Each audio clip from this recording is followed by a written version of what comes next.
It's Christmas Eve day, and we are riding to Forte Orange, so the orange fort made by the Dutch in the 1700s when they were here. In fact, we came away from Recife. Recife is called Mauritsstad because of the Prince Maurits of Orange that was the governor there. And we went to a museum, and there found a book written by a Dutch guy in 1650 or something like that, about this whole area, printed in Latin. So that was it's really rather special. Anyway, this is Fort Orange. Of course, also here there is a bar that we have to pass, but there are some virtual buoys. We have to be here at high water as best. That's why it's I think it's 9:30 in the morning. We left at 5:30. Actually, we wanted to leave yesterday, so I was all ready. I'd put on the fenders, and then the engine on the left-hand side of the boat didn't switch on. And luckily we realized that the problem was only the starting batteries, so we got new starting batteries for both engines yesterday, and then we left today.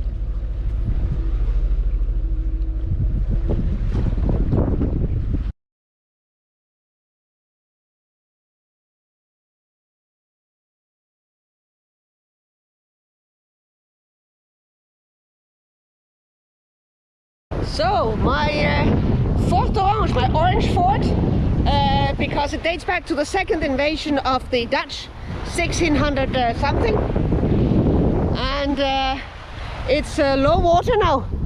So you can see there's a beach. Otherwise, the water gets up to the fort. There I've got a sandbar, let's say, but half of it that stays out of the water even at high tide. You've got some hammocks there, and we've got fire tea in the back. Itamakara. We live in Itamakara, and that's the fort that we went and visited. We just got a last coconut on the beach. Behind there, up front, on the top of the hill, we've got the old village that we went up. Then we took a trip around this land sandbank. That part of it is out of water during high tide, and now we have to go out at the pass again. It was a very nice place to be a couple of days. Just eat on the beach and have some walks. We also needed to clean the hull, which was pretty dirty after 2 weeks in Recife. The problem here is that there was a lot of current, so it was actually very difficult to swim and stay at the boat while scraping off the growth, but we managed. And direction is Fernando de Noronha, 290 miles. Should be an easy sail. Let's hope so.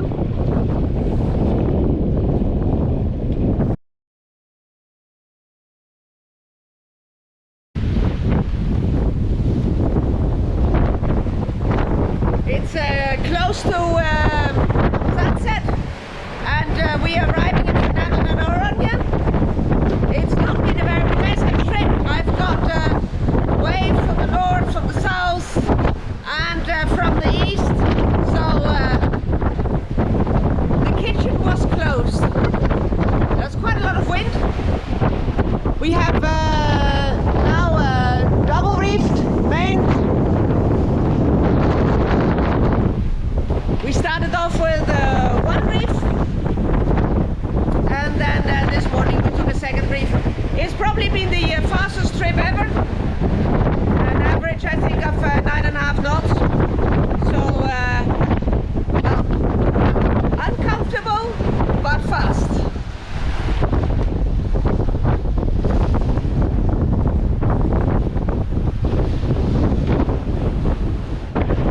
And when we arrived in Brazil at the beginning of January, we passed the East Fernando de Noronha Islands, of course on the east side, and now we're arriving from the west. So 2024, the first land we saw was Fernando de Noronha, and the last land we are going to see in 2024 is Fernando de Noronha as well. So good morning, it's we are here in Fernando de Noronha, anchored in front of the harbour, and this is actually the only place you're allowed to anchor. It's a natural park, and one of the reasons that it's a natural park are all the dolphins that you see behind me. I think there are, I don't know, well, at least a couple of hundreds. It's quite impressive, and they make all kind of saltos. Now I thought that they made saltos when people actually fed them, but it looks like they just do it to enjoy themselves.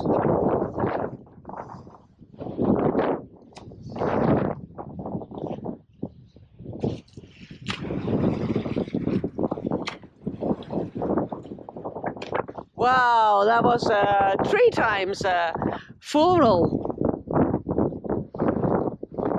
This German boat, I radioed him this morning. He just arrived from the Cape Verde Islands, solo sailor, 15 days. And he said he was going to throw out the anchor and make himself a proper brewed coffee. Because for the last 2 weeks he'd only had instant coffee. The boat was moving too much for anything else. We are anchored here on 7-8 meters, and this is, I think, the only place in Brazil where the water is translucent, so we can just see the anchor. When we arrived at night, and we anchored out there on 18 meters, and then yesterday we moved. As you can see, I mean, there are fins all over. There are so many dolphins here.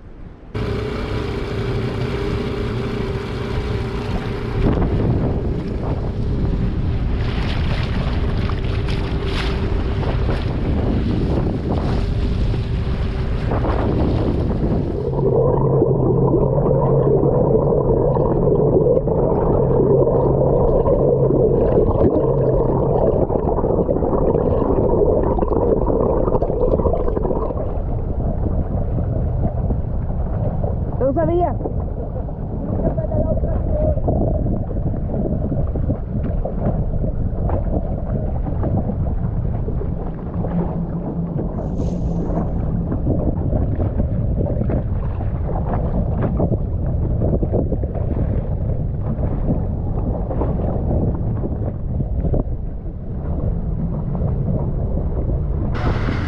So we came down to this beach, Praia de Bordo. And there's a manta out there.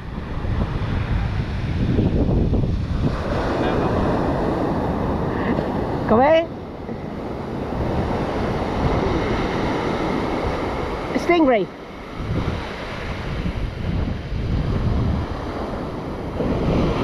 As Fabio says, it's not a manta in English, it's called a stingray.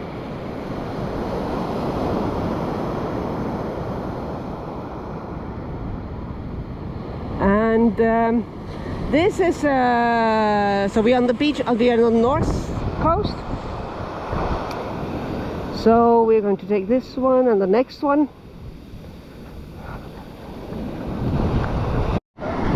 So there are not only stingrays out there, there are also sharks, and in fact that's why the people here went out of the water.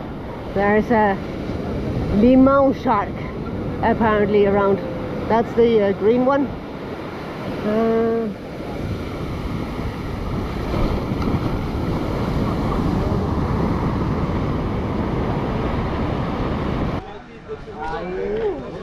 So apparently, now we are going to go through the Praia dos Porcos, and there we are getting a helmet. Don't think it's for the coconuts. Let's see.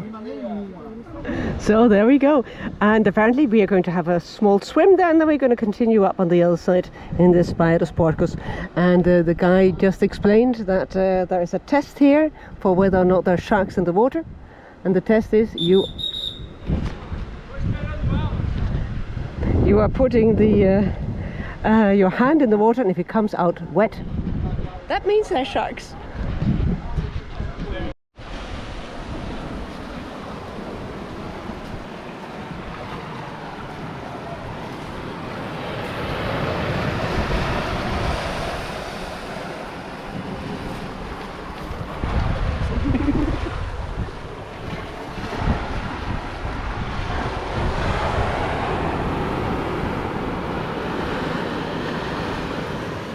This Praia Kashima do Padre, I think it's called, something like that. And there in the horizon we see Forte.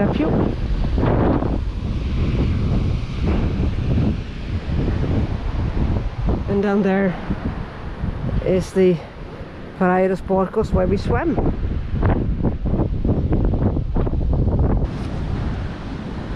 And there's some other wildlife here.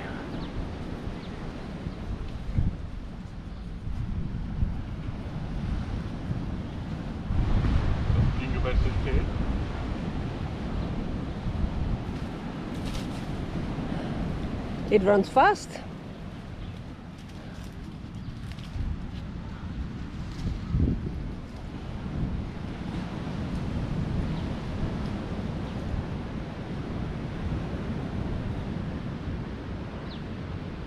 And then it's 10 minutes walk up this path, and we're at the bus stop. We are on the south side now of the island, the northern point.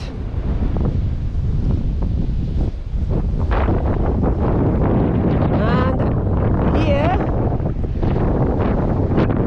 there is no way to leave your boat.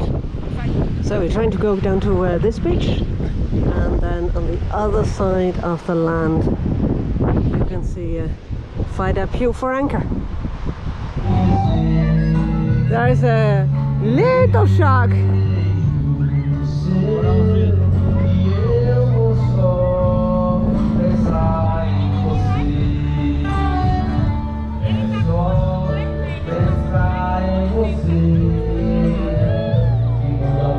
They are testing for the beach party tonight. It's 31st of December.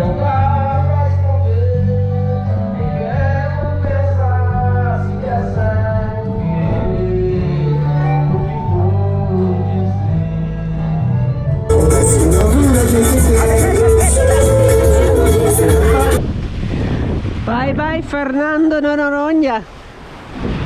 Goodbye dolphins, turtles, and there was even a shark, small shark under the boat, and even smaller sharks on the beach of the port. We had a great time here. There was a concert on the 31st of December. There was another concert on the 2nd of January with free fried chicken in Forte. And then of course it is full of these spectacular, unbelievable beaches. And we're going to go back to the mainland, to Natal this time.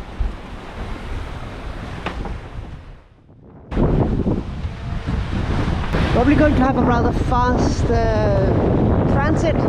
Got one reef in, and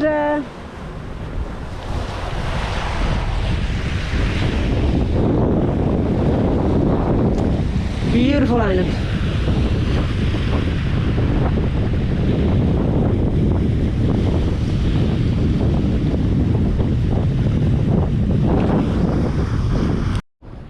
The most amazing thing had just happened. The wind is going down, so we wanted to prepare the coat, and Fabio, he lost the sheet overboard. And then we realized that we had caught a fish, but we didn't catch a fish. We caught the sheet, which is far more valuable than any fish. So first thing to do, to put a nut. Now back on course.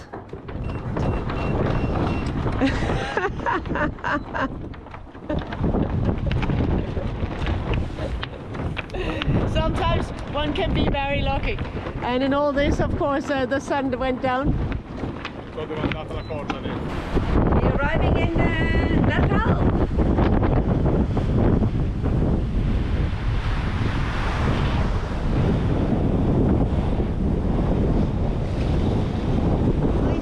We had always one reef on the main. At a certain moment we exchanged the jib for the code.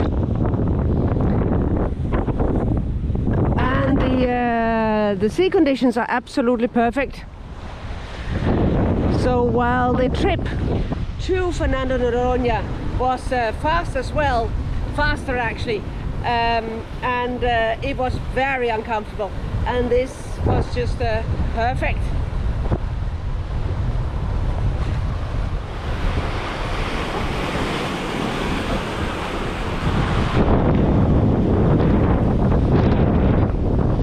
And I think we're doing about 8-9 knots.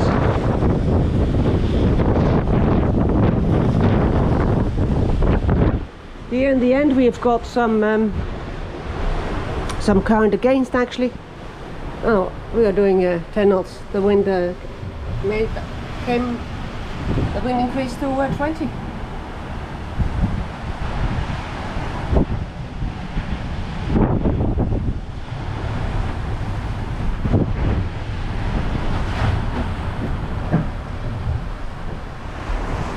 And Natal is famous for its sand dunes.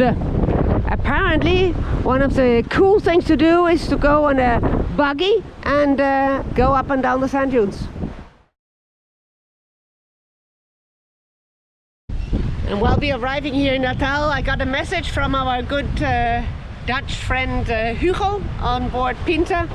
He is approaching Cabo Frio on his 26th day, I think, of his solo Atlantic crossing from the Canary Islands to Rio. So he's going to be in Rio tomorrow, and that's when his Brazilian adventure is going to start. So we're discussing what to do with the sails. There's a bridge there, and we have to actually go under the bridge, and we have to turn, of course, into the wind to get the sails down. There's quite some wind and waves out here, so I think we're going to go into the basin, turn into the wind, get the sails down, and then go under the bridge. Go under the bridge, which is this one here, and then we can anchor in front of the yacht club, which is there. I chickened out. We are going to take the sails down here, because with the main and this much wind, it's easy to lose control over the boat. So gonna suffer a little bit, turn it into the wind here, get both sails down, and then gonna go in under anchor. Probably not necessary. I just prefer playing safe. So sails are down. Those are the boys to go between the green and the red one, and then follow the channel in under the bridge.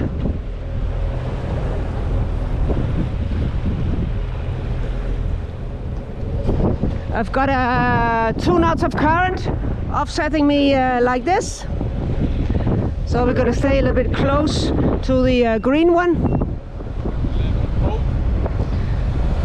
Cosa? Non ancora, facciamo prima entrare per favore. Se vuoi vieni qua. Non mi piace per niente.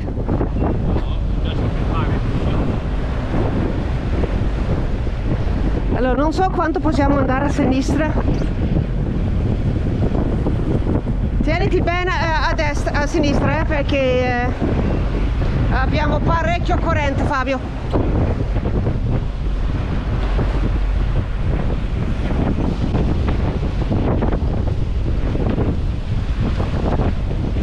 I'm happy I got those sails down. Wouldn't have liked to have done this. With the wind from the cross, this boat just flies. Enthusiastic Natalese.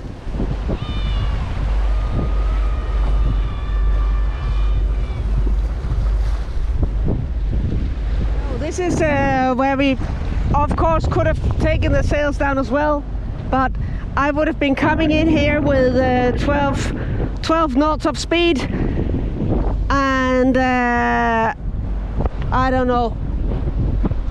Fabio says it's 200 meters. We could easily have done it. I'm sure we could have. But like this, my heart pressure is better, which is good because I've been awake for quite some time. We left at 10:30, and I went to bed at 7 and slept till 1, and then Fabio slept from 1 to 7. Well, sleeping, resting.